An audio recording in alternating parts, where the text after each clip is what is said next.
রাস্তাটি জাম না করে গাড়িগুলো ছেড়ে দিবেন যাতে আমাদের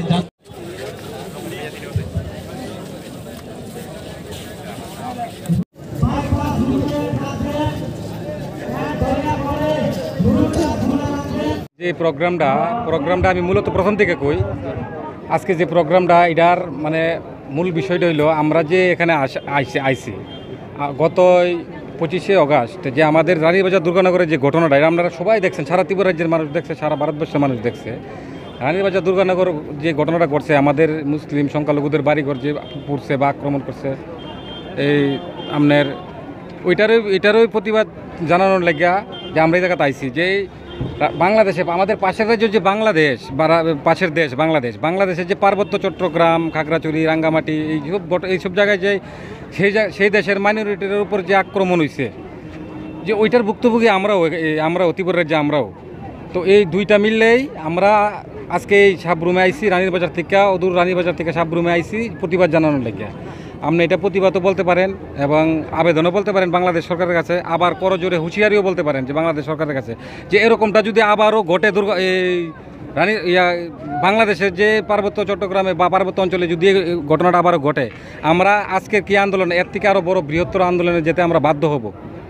যদি তাদেরকে সম্পূর্ণভাবে তাদেরকে সুরক্ষা না দেওয়া হয়, তা আমরা এর থেকে আরও বৃহত্তর আন্দোলনে যেতে বাধ্য হব।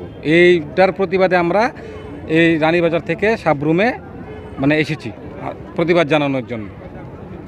বাংলাদেশ সরকারের বিরুদ্ধে ডক্টর ইউনূস সরকার যে তত্ত্বাবধান সরকার এখন যে চলছে 2 মাস যাবৎ যে বাংলাদেশ সরকার, এটা তো সম্পূর্ণ সরকারের ব্যর্থতা। বাংলাদেশের যে ঘটনাটা মূল ঘটনাটা যে সরকারের ব্যর্থতা, ওই সরকারের বাংলাদেশ সরকারকে আবেদন করছি যে আমাদের বাংলাদেশের যে মাইনরিটি সম্প্রদায়ের লোকেরা যারা রয়েছে তাদেরকে যাতে সম্পূর্ণ নিরাপত্তা দেয় এবং তাদের যে ক্ষয়ক্ষতি হয়েছে সম্পূর্ণ ক্ষয়ক্ষতি এবং দেয়, বাড়িঘর করে দেয়, সম্পূর্ণ নিরাপত্তা দিতে হবে তাদের। ওইটার প্রতিবাদে আমরা এই সাবরুমে এসেছি আজকে, এই রানীবাজার থেকে সাবরুমে এসেছি প্রতিবাদ জানানোর জন্য। যদি বাংলাদেশ সরকার যদি নিরাপত্তা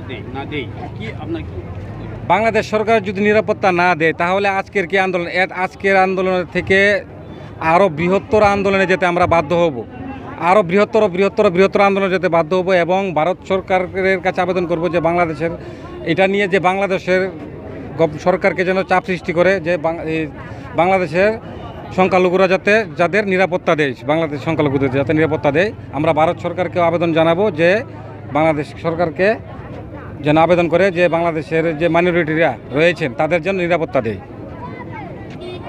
আমার নাম আনোয়ার হোসেন।